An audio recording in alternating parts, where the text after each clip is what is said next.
Hi friend, welcome to চন্দ্রিমার রান্নাঘর। আমার রকমারি রান্না খেতে ইচ্ছে করলে ইউটিউবে গিয়ে লিখুন চন্দ্রিমার রান্নাঘর আর সাবস্ক্রাইব করে রাখুন আমার চ্যানেল। আমার নতুন নতুন রান্নার আপডেট সবার আগে পাওয়ার জন্যে বেল নোটিফিকেশানটা অন করতে ভুলবেন না যেন। আজকের রেসিপি কাজু মটন। কাজু মটন তৈরির জন্যে যা যা লাগবে চলুন দেখে নিই। কাজু মটন তৈরির জন্যে প্রথমেই লাগবে আমার মটন।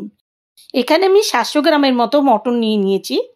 মটনের মধ্যে একটু চর্বি রয়েছে, আপনারা দেখবেন চর্বিটা যাতে একটু কম নেওয়া যায়। ভালো করে ধুয়ে চিপে জল ফেলে এবার এর মধ্যে দিয়ে দিলাম সর্ষের তেল, দিয়ে দিলাম দই আর দিয়ে দিচ্ছি স্বাদ মতো লবণ। এবার সব কিছু একসাথে দিয়ে ভালোভাবে ম্যারিনেট করে রেখে দেব 15 থেকে 20 মিনিটের জন্য। 20 মিনিট বাদে ম্যারিনেট করা মটনগুলো নিয়ে একটা প্রেসার কুকারে দিয়ে দিলাম। এর মধ্যে দিয়ে দিচ্ছি 2খানা তেজপাতা আর দেব দারচিনি 1 ইঞ্চ, 2টো এলাচ, 2টো লবঙ্গ, অল্প হলুদ আর দেব পরিমাণ মতো জল। সব কিছু দিয়ে প্রেসার কুকারে 10 থেকে 12টা সিটি মেরে নেব। যদি মাংসটা সেদ্ধ না হয় আরও 2টো সিটি দিয়ে দেব। মটনটা সিটি হতে হতে এইদিকে আমি নিয়ে নিয়েছি এখানে 100 গ্রাম কাজু। কাজুটাকে ভালো করে ধুয়ে সুন্দরভাবে পেস্ট করে নেব।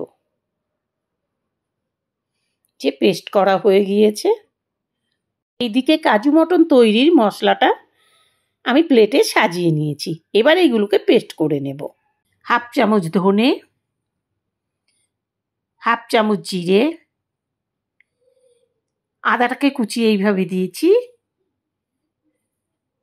শুকনো লঙ্কা আর এটা লাল লঙ্কা, আমরা রেড চিলি যেটা ইউজ করি। এখানে বড় একটা রসুন কোয়া, সব কিছু একসাথে পেস্ট করে নিলাম। বেরেস্তার জন্যে 150 গ্রাম পেঁয়াজকে এইভাবে কুচিয়ে নিয়েছি। এবার কড়াতে তেল দিয়ে দিচ্ছি দারচিনি আর লবঙ্গ, এলাচ, একটু নেড়ে চেড়ে পেঁয়াজটা দিয়ে দিলাম।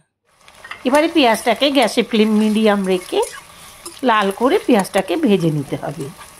এ দেখুন পেঁয়াজটা কালার হয়ে এসেছে। এবার এর মধ্যে দিয়ে দেব সব রকম মশলা। দিয়ে দিচ্ছি পরিমাণ মতো হলুদ, পেস্ট করে রাখা মশলাটা দিয়ে দিলাম। আর প্লেটে যেইটুকুনি লেগে আছে তাই একটু জল দিয়ে প্লেটটা ধুয়ে এর মধ্যে দিয়ে দেব। এবার ভালোভাবে নাড়াচাড়া করে ভালোভাবে মশলাটাকে কষিয়ে নেব। দেখো ভাজা হয়ে গিয়েছে,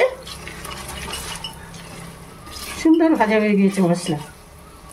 এবার এর উপর দিয়ে দিচ্ছি পেস্ট করে রাখা কাজু।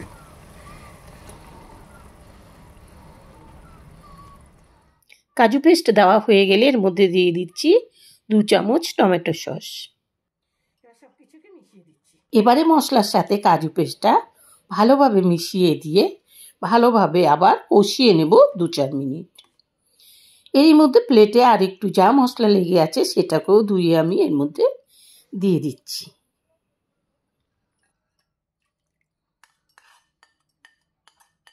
টমেটো সসটা দিয়ে দেব স্বাদ মতো লবণ। লবণটা দিয়ে এবার মশলাটা ভালোভাবে কষিয়ে নেব। যতটাই মশলাটা না কষানো হবে ততটাই গ্যাসে ফ্লেম মিডিয়াম করে মশলাটাকে কষিয়ে নেব। মশলাটা ঠিক এই রকম কষানো হয়ে গেলে এবারে সিদ্ধ করে রাখা মটনগুলো জল চিপে চিপে এর মধ্যে দিয়ে দেব। জল ছেঁকে সম্পূর্ণ মটনটা তুলে দেওয়া হয়ে গেলে এবার মশলার সাথে ভালোভাবে মিশিয়ে 5 মিনিটের মতো নাড়াচাড়া করে দেব। 5 মিনিট মটনের সাথে মশলা কষিয়ে নিয়ে সিদ্ধ করে রাখা মটন স্টুটা এর মধ্যে দিয়ে দেব। আরও কিছু টাইম গ্যাসে ফ্লেম হাই করে ফুটিয়ে নিলেই তৈরি হয়ে গেল কাজু মটন। তৈরি হয়ে গেল কাজু মটন। এই রেসিপিটা তোমরা রুটি, পরোটা, ভাতের সাথে খেতে খুবই ভালো লাগবে। আজকে ভিডিওটা এখানে রাখছি। তত টাইম তোমরা ভালো খাও, সুস্থ থাকো। আবার দেখা হবে পরে ভিডিও।